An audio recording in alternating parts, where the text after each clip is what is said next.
En nuestro módulo La amenaza de Andrómeda vamos a continuar en la unidad 2 revisando los bacilos gram negativos. Ya cambiamos a un grupo grande de microorganismos que van a tener esas características estructurales para denominarse gram negativos.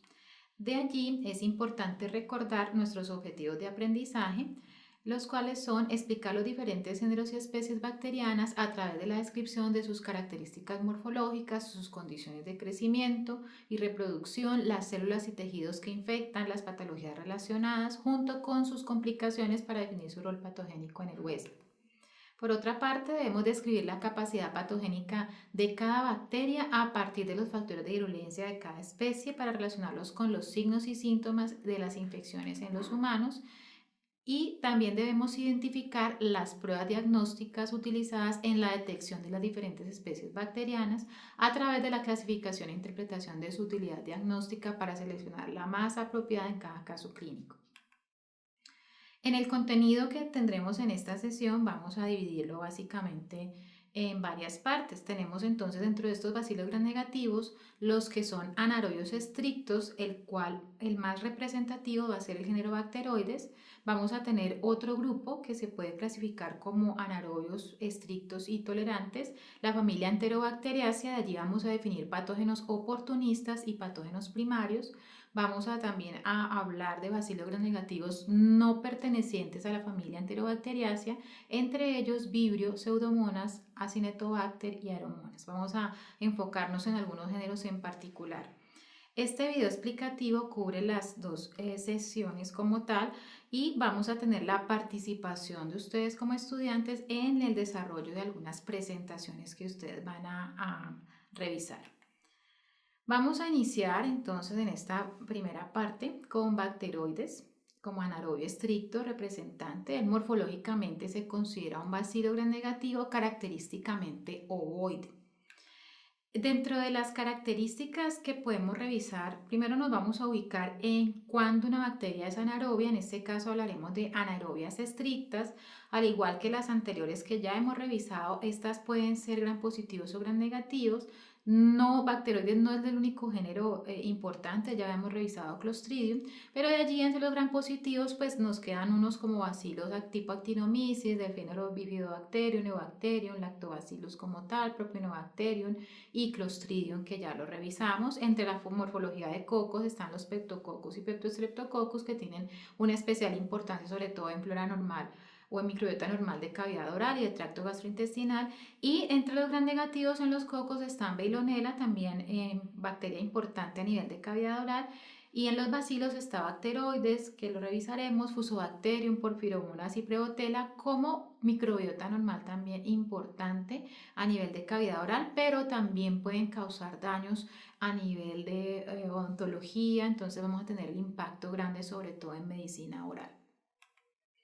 De allí que como característica adicional, Bacteroides fragilis, aparte de ser un bacilo gram negativo ovoide, aparte de ser anaerobio estricto, va a ser resistente a la bilis, o sea, es capaz de tolerar e hidrolizar bilis a altas concentraciones. Las infecciones en general por anaerobios en el humano no son tan frecuentes. Sin embargo, las infecciones causadas por este género serían las más frecuentes dentro de esa infrecuencia de infecciones anaerobias. Por lo tanto, nos vamos a referir taxonómicamente a un grupo que se denomina grupo Bacteroides fragilis porque va a tener características bioquímicas. Como grupo va a tener características bioquímicas morfológicas y las mismas implicaciones clínicas, incluso a nivel de tratamiento, de elección o terapéutica. Este grupo va a contener las diferentes especies como la misma Bacteroides fragilis, Bacteroides ergerti, Ovartus, Stercoris, bueno, entre otras, que van a ser muy similares entre sí y por eso nos referimos a ellas como un grupo de Bacteroides fragilis, enfatizando en que la principal especie va a ser Bacteroides fragilis en sí. Vamos a encontrar que las implicaciones terapéuticas son supremamente iguales. Generalmente los tratamientos a nivel de antibióticos se escogen empíricamente ante estas infecciones y vamos a revisar que en estas condiciones el tratamiento es básicamente el mismo antibiótico, por lo general el metronidazol, para la sospecha de infecciones por anaerobios estrictos. De allí, entonces, que vamos a hacer énfasis en que Bacteroides fragiles nos presenta dos caras de la moneda, o sea, la cara buena y la cara mala. La cara buena es cuando funciona como microbiota normal. Recordemos que en el intestino hay una gran proporción de bacterias, especialmente gram negativas, no son exclusivas, pero pues especialmente gram negativas, y en este caso, bacteroides como tal tiene una función de mutualismo, una interacción tipo mutualismo. ¿En qué sentido? Que él es capaz de fermentar normalmente carbohidratos y además de eso hacer producción de ácidos grasos volátiles que van a ser reabsorbidos a nivel de intestino grueso. Y en ese caso, esa producción de carbohidratos y fermentación de ácidos o producción de fermentación de carbohidratos, vamos a tenerlos en cuenta como requerimientos energéticos nutricionales para nosotros. Entonces es un beneficio que nos da. La otra cara de la moneda es cuando funciona como un patógeno oportunista. En este caso tendríamos que referirnos a cepas que produzcan realmente factores de virulencia y que aprovechen alguna condición de base en ese ser humano donde están presentes, causando infecciones importantes a tal punto de que puede generar un impacto a nivel de morbilidad y mortalidad. ¿Cómo hace esto este microorganismo? Pues conforme a la compañía que tiene con otras bacterias que son de microbiota normal, que pueden transferirle genes de virulencia para codificar factores importantes. De allí entonces que vamos a destacar cómo se dan esos factores de virulencia y ese proceso de patogénesis. Lo primero que hace la bacteria para empezar a causar una infección o la enfermedad es hacer una adhesión, es el primer paso, la cual la media a través de las estructuras tipo pili o fimbrias perítricas y adhesinas tipo lectina. Algunas cepas son capaces de producir estas proteínas, entonces hace la adhesión a través de pilis de adhesión y a través de estas adhesinas de tipo lectina. ¿A qué se unen? A las células intestinales que va a afectar. Luego puede hacer una evasión del sistema inmune, especialmente Bacteroides fragilis. Esta especie tiene la capacidad, o sea, ha descrito con la capacidad de hacer producción de ácidos grasos de cadena corta, los cuales tienen como efecto biológico inhibir la actividad bactericida de los neutrófilos y tienen una capacidad importante de interactuar con los macrófagos peritoneales, generando una actividad procoagulante y adicionalmente depósitos de fibrina. ¿Con qué objetivo hace la bacteria evolucionada de esta manera? Hace estas dos funciones para generar siempre asegurar que su microambiente alrededor va a ser un microambiente anaerobio estricto. Cualquier traza de oxígeno va a ser letal para bacteroides frágiles. En cuanto a los factores de virulencia, entonces vamos a tener como en cierta escala y el más importante, vamos a referirnos a los polisacáridos capsulares. Cuando Bacteroides fragiles expresa estos antígenos polisacáridos capsulares, va a tener una asociación alta con la formación de abscesos intraabdominales o donde esté ubicado. Por lo tanto, este se considera el factor de virulencia más importante para bacteroides. Por otra parte, se ha descrito que produce enzimas, por ejemplo, como hemolicinas, hialuronidasas, condroitinsulfatasa, neuraminidasa, colagenasa, fibrinolicina y heparinasa. Todas estas ustedes ya pueden inferir por el nombre que van a afectar precisamente tejidos blandos y mucosas allí intestinal que le van a favorecer el proceso de invasión al microorganismo.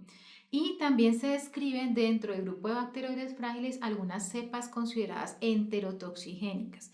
Estas cepas enterotoxigénicas van a producir unas metaloproteinasas que van a ser termosensibles y van a ser dependientes de zinc como tal y se denominan fragilicinas. Estas cepas, como su nombre lo dice, enterotoxigénicas, entonces van a ser asociadas a procesos o cuadros diarreicos específicamente. En cuanto a las principales infecciones que ocasiona este microorganismo, podemos ubicarnos en infecciones polimicrobianas. Es muy raro o infrecuente encontrar una infección monomicrobiana por bacteroides frágiles. Las principales son las polimicrobianas y vamos a encontrar entonces infecciones a nivel de tracto abdominal como tal, o intraabdominal, donde va a formar abscesos intraperitoneales y puede llegar a formar abscesos viscerales también, generando peritonitis, generalmente con una causa previa o una predisposición, ya sea por cirugías, ruptura como tal de un divertículo, apendicitis o incluso infecciones intraabdominales cuando el paciente tiene de base un cáncer de colon. También están involucradas en infecciones en tracto genital femenino. Puede estar allí precisamente porque constituye una parte muy bajita de microbiota normal, pero cuando hay alguna alteración se pueden formar abscesos a nivel de la glándula de Bartolino y en las trompas de falopio también.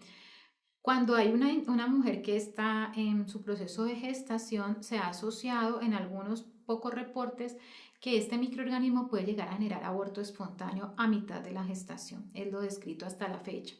Y también puede llegar a generar infecciones polimicrobianas a nivel de tejido subcutáneo y abscesos del área rectal, sobre todo en pacientes con predisposición de estar en una larga estancia postrados en cama y que de pronto sean propensos a generar estas úlceras de presión. Estas úlceras precisamente de cúbito y abscesos perisacrales donde se dan a profundidad y allí podemos encontrar bacteroides frágiles junto con otros microorganismos. Complicaciones que pueden generar bacteroides frágiles como cualquier otra infección y enfermedad bacteriana. Se han reportado casos de osteomelitis, sobre todo afectando huesos largos, huesos craneales y faciales, a nivel de huesos pélvicos, generalmente asociado a una cirugía previa. Se pueden dar bacteremias por anaerobios, que son poco frecuentes, como les decía, pero cuando se dan estas bacteremias, por lo general están asociadas con procesos de cirugías previas y enfermedades intestinales o que hubo alguna ruptura, alguna peritonitis, entonces ahí la asociación con la bacteriemia.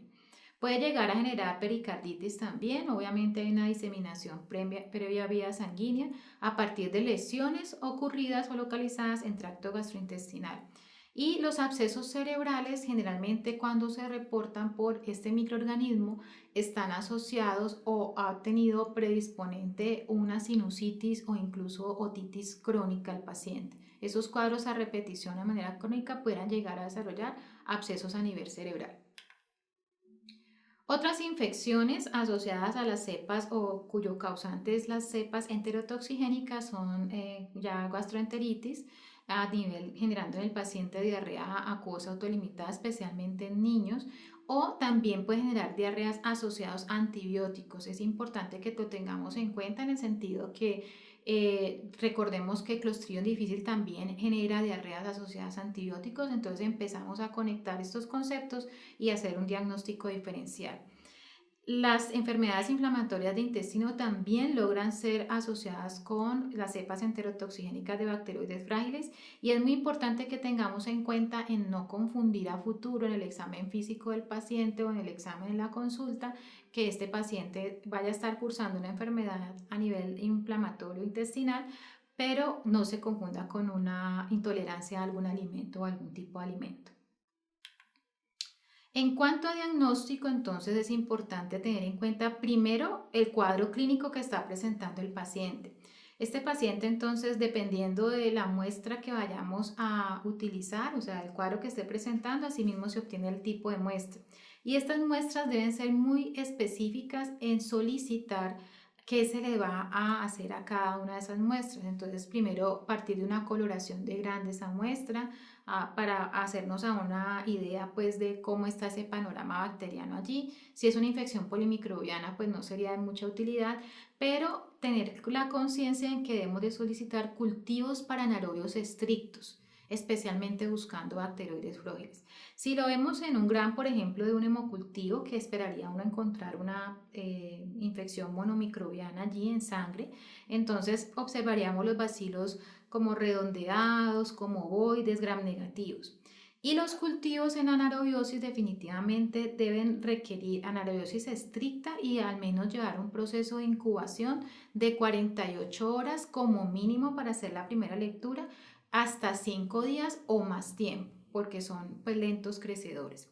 En este caso, la fotografía de su lado derecho está mostrándoles una mitad de agar, que es el agar sangre, y otra mitad de agar, que es un agar selectivo para bacteroides porque tiene bilis.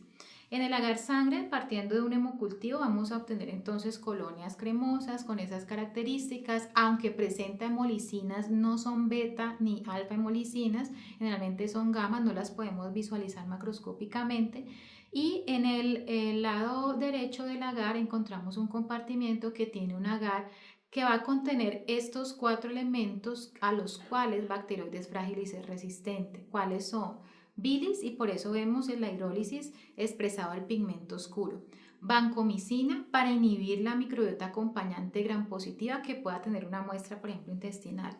Canamicina que les permite inhibir la microbiota acompañante gram negativa, como enterobacteriáceas en general, y colistina para inhibir algunas bacterias que son resistentes naturalmente a los antibióticos como canamicina. Entonces es súper importante tener en cuenta que en ese agar selectivo lo asociemos que contiene elementos, estos 4 elementos, bilis, vancomicina, canamicina y colistina, porque Bacteroides fragilis es resistente naturalmente a estos elementos. Esto nos debe quedar muy claro. Continuando entonces con la familia Enterobacteriaceae y no Enterobacteriaceae, vamos a tener en cuenta que así como dividíamos los gram positivos de acuerdo a la producción o no de enzima catalasa o de enzimas coagulasas en el caso del género Staphylococcus, los bacilos gram negativos los ubicamos para propósitos clínicos según la fermentación de glucosa. Eso se mide in vitro a través de la utilización del sustrato y lo dividimos en fermentadores de glucosa y en no fermentadores de glucosa. En los fermentadores vamos a encontrar toda la familia Enterobacteriaceae que incluye diversos géneros. Y en las no enterobacteriaceae encontramos 2 géneros que son Aeromonas y Vibrio. Dentro de los no fermentadores se encuentran 2 géneros que son Pseudomonas y Acinetobacter. De allí que es muy importante también tener en consideración que la agrupación de estos bacilos gram negativos también se puede dar para propósitos clínicos y diagnóstico presuntivo frente a la presencia de la enzima oxidasa. Aquellos que presentan la enzima oxidasa se consideran positivos y están clasificados en la familia o los grupos de no enterobacteriácea, los cuales incluyen aeromonas, vibrio y pseudomonas, y aquellos que son oxidasa negativos que están ubicados en la familia enterobacteriácea, donde hay muchos géneros, y los no enterobacteriáceas como Acinetobacter. Entonces tenemos 2 consideraciones importantes para podernos ubicar en el diagnóstico y propósito clínico de esos bacilos gram negativos: la presencia de la enzima oxidasa y la capacidad de fermentar glucosa. De allí es importante entonces revisar la familia Enterobacteriaceae. Es una gran familia, la más numerosa dentro de la descripción en bacteriología, y esta la vamos a considerar o a clasificar también en aquellas que son patógenos primarios o potenciales, como son Shigella, Salmonella y Yersinia, y otros géneros que son considerados como patógenos oportunistas, como son Providencia, Morganella, Enterobacter y Serratia. De allí se establece también la presencia de proteos, y noten ustedes que en el gráfico está Escherichia coli y Klebsiella pneumoniae ubicados de manera intermedia. ¿Por qué? Porque estos pueden presentar, especialmente Escherichia coli, cepas exógenas productoras de toxina que se van a adquirir a partir de algún elemento contaminado por ingestión generalmente y van a ocasionar cuadros gastroentéricos agudos en el paciente. Y Klebsiella pneumoniae se considera un microorganismo oportunista, pero ha adquirido tantos mecanismos de resistencia a antibióticos que a nivel intrahospitalario, al igual que Escherichia coli, van a tener alta relevancia. Adicionalmente, de esta familia vamos a mencionar que son los de mayor importancia clínica. Vamos a ubicarlos como aerobios anaerobios facultativos. Lo vamos a encontrar en diferentes áreas: suelo, agua, vegetación, de manera ubicua. Se encuentran formando gran parte de la microbiota intestinal, sobre todo en humanos y animales, y es el grupo más grande y heterogéneo, que dentro de ellos encontramos algunos flagelados y no flagelados. No son formadores de esporas como característica general. Por otra parte, vamos a encontrar que presentan la enzima catalasa. Generalmente el requerimiento nutricional es muy sencillo. Fermentan glucosa a partir de agares como TCI, que significa triple azúcar hierro. Por eso en la fotografía superior vemos algunos cambios de indicadores a amarillo. El color amarillo significa la producción de ácido a partir de la glucosa, por ejemplo. Y el pigmento negro es la producción de ácido sulfídrico que va a utilizar o va a generar el microorganismo cuando está en esos medios de cultivo. En cuanto a fermentación de lactosa, según el género lo vamos a encontrar de manera variable, y eso lo podemos observar en medios diferenciales y selectivos como es el agar McConkey. En la fotografía inferior encuentran ustedes a su lado izquierdo un pigmento rosado, lo que indica un fermentador de lactosa, y al lado derecho encuentran un pigmento amarillo, lo que indica que no fermenta lactosa. Hay resistencia o hacen resistencia a sales biliares, lo cual se constituye como un elemento o un parámetro de patogenicidad.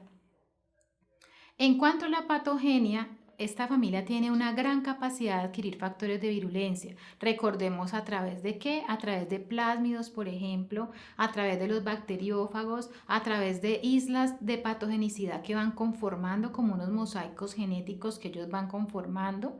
Esto le genera capacidad para resistir, por ejemplo, a antibióticos o también para expresar estructuras que le permiten generar mayor virulencia o incluso resistencia a nivel de los microambientes donde se estén desarrollando. Los factores de virulencia más reconocidos y constantes, estándares que vamos a encontrar en toda esta familia son los lipopolisacáridos, especialmente estos conformados por un polisacárido O, un segmento que es el núcleo del polisacárido o antígeno común y un elemento que es el denominado lípido A, que es el que va a funcionar o va a tener una actividad endotóxica para las células o dentro del organismo hospedador humano. Pueden tener cápsula o no, es una capacidad variable, no todos los géneros de esta familia la van a expresar, donde expresan antígenos capsulares que son hidrofílicos por lo general y la cápsula de estas gram negativas, enterobacteriáceas particularmente, tienen un poder pobre realmente dentro de la inmunogenicidad. Hay variaciones de fase antigénica, o sea que pueden expresar superficialmente proteínas de manera variada, lo cual le genera también factor de virulencia. No es constante en todos los géneros. Presentan pilis y flagelos, unas sí, otras no. Y generalmente se caracterizan por realizar sus procesos de invasión a través de la inyección de proteínas efectoras a través del sistema de secreción tipo 3. Son poseedoras de los sistemas de secreción tipo 3. Por otra parte, encontramos que tienen también dentro de su virulencia resistencia al efecto de bactericida del suero, tienen la capacidad de inhibir la acción del complemento, hay resistencia antimicrobiana desde lo natural hasta lo adquirido a través de plásmidos conjugativos y tienen una capacidad de hacer secuestro de factores de crecimiento, como por ejemplo lo que se describe como la acción in vitro mediante el uso de sideróforos. Eso se evidencia in vitro, pero se presume que es lo que ocurre realmente en la descripción in vivo ya en un paciente.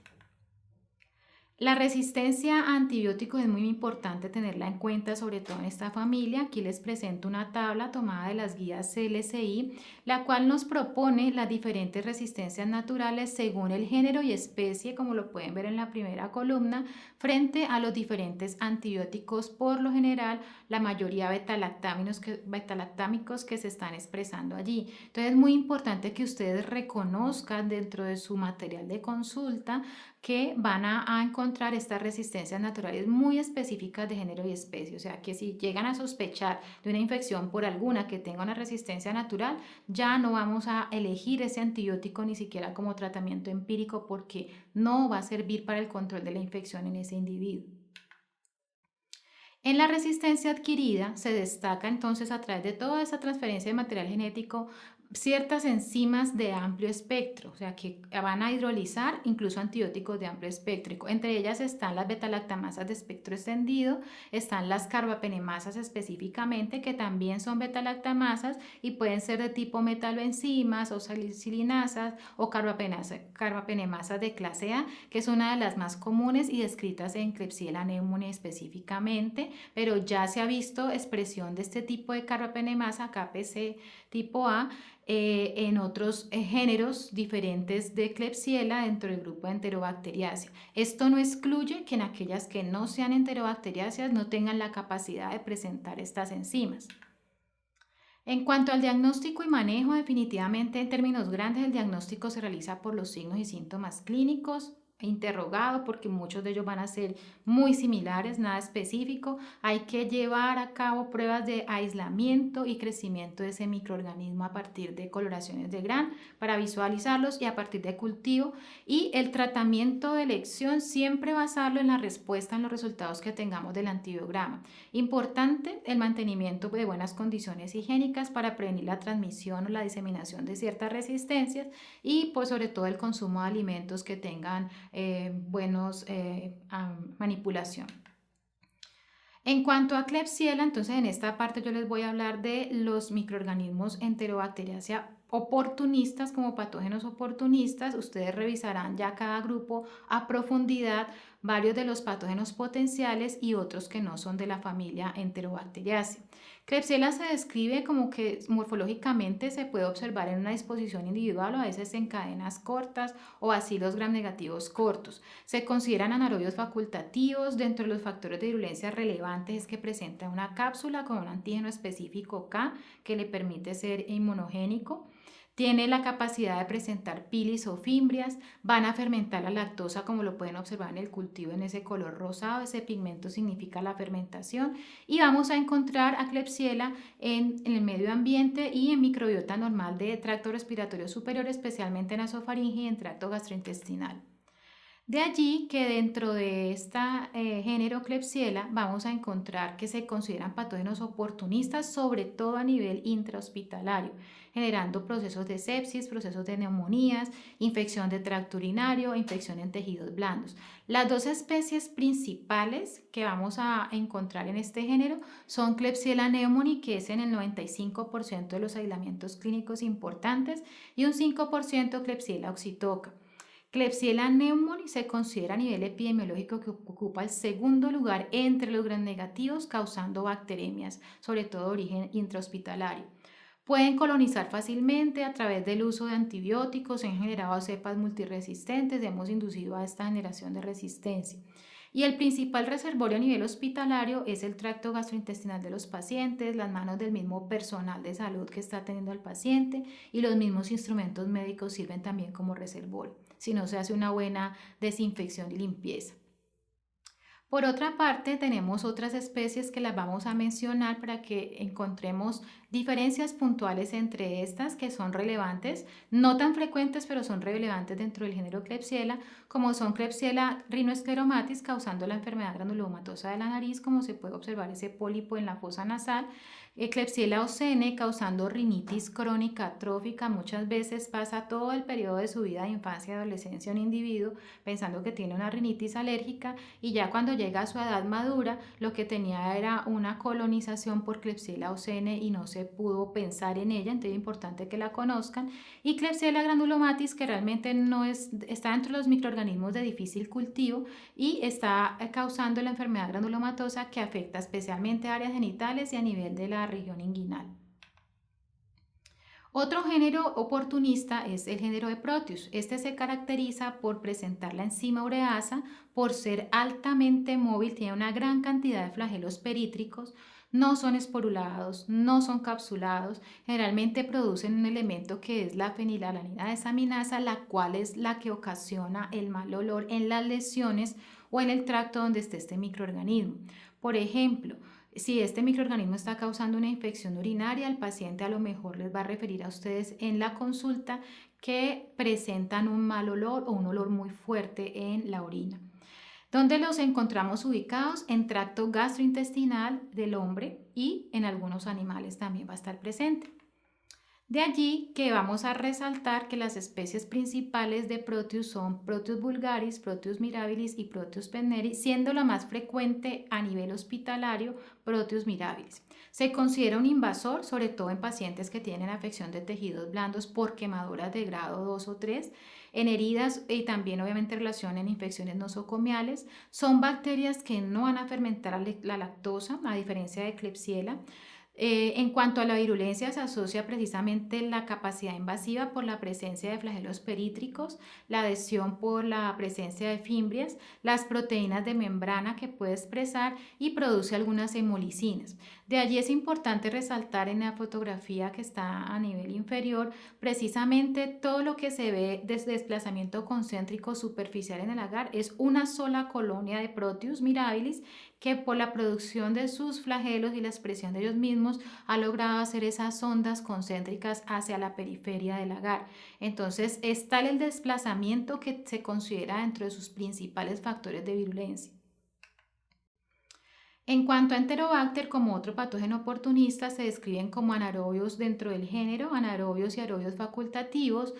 Son móviles especialmente a temperaturas de 36 grados Celsius, producen gas en el medio sólido, como lo muestra la fotografía de la derecha. Vamos a encontrar que este microorganismo en los medios sólidos o de cultivo son capaces de quebrar el agar por la producción de gas y desplazar incluso un poco hacia el extremo superior del tubo precisamente por la producción de gas, y hacen parte o se constituyen como parte importante de la microbiota normal intestinal. Hay que resaltar que dentro de estos bacilos gram negativos, Enterobacter es el más oportunista realmente. Descritos factores de virulencia realmente no hay muchos y se han asociado a infecciones oportunistas, sobre todo a nivel intrahospitalario, las dos especies más relevantes que son Enterobacter cloacea y Enterobacter aerogenes. Es infrecuente encontrar estos microorganismos en pacientes ambulatorios. En individuos inmunocompetentes realmente es muy infrecuente una infección. Generalmente hay una condición de base, por eso les indico que es el más oportunista de los gram negativos. Obviamente muy asociado a infecciones hospitalarias, favorecida por tratamientos antimicrobianos. Recuerden, el uso y abuso de antibióticos pues va a generar la prevalencia de organismos oportunistas. El hábitat vamos a encontrarlo ubicado en aguas, plantas y productos alimentarios también. De allí que algo para resaltar dentro de los factores de virulencia de Enterobacter y sobre todo factores de resistencia que son diferentes es la capacidad en resistencia de producir beta-lactamasas cromosómicas tipo AMC. ¿Qué son estas beta-lactamasas tipo ANC? Que constitutivamente Enterobacter va a expresarlas y a producirlas. Son enzimas capaces de hidrolizar antibióticos del grupo cefamicina como el cefoxitina y el cefotetán, y también tiene la capacidad de hidrolizar las cefalosporinas de primera generación y el grupo de aminopenicilinas. Entonces, de entrada, van a ser resistentes a partir de esa enzima ANC. Algunas cepas se ha descrito que tienen compuestos o que producen compuestos semejantes a las enterotoxinas, pero no hay algo robusto pues como que indique que un cuadro de enfermedad diarreica aguda va a ser causada por Enterobacter. Y dentro de los factores estructurales se asocia pues la presencia de pilis específicamente.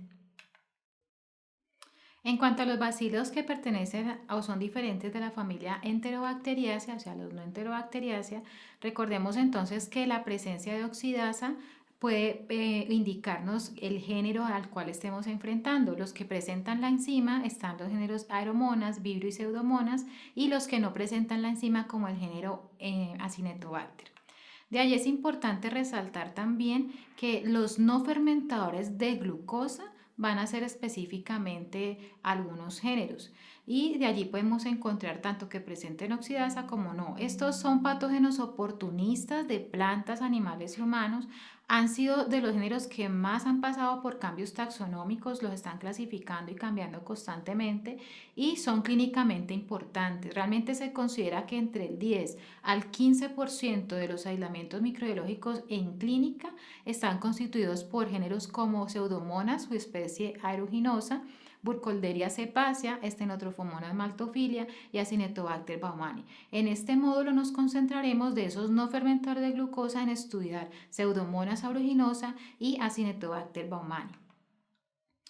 De allí entonces que vamos a establecer que entre los bacilos no enterobacteriaceae fermentador de glucosa, que también son patógenos oportunistas y hay primarios allí, están en microbiota normal generalmente de animales. Vamos a encontrar que están clínicamente asociados a infecciones de tejidos blandos y a nivel de tracto gastrointestinal, donde las especies y géneros más importantes son Aeromonas y Vibrio. De Vibrio, interesante resaltar la presencia de 3 especies, las cuales son Vibrio cólera, como uno de los mayores patógenos que ha causado a través de sus serogrupos, específicamente O1 y O139 pandemias, Vibrio parahemolíticos, que causa cuadros diarreicos también autolimitados, y Vibrio vulníficos, que tiene alto impacto sobre todo en infección de tejidos blandos, muy similar a lo que ocurre con Aeromonas. Ustedes tendrán la oportunidad de profundizar eso dentro de su proceso de experiencia y reflexión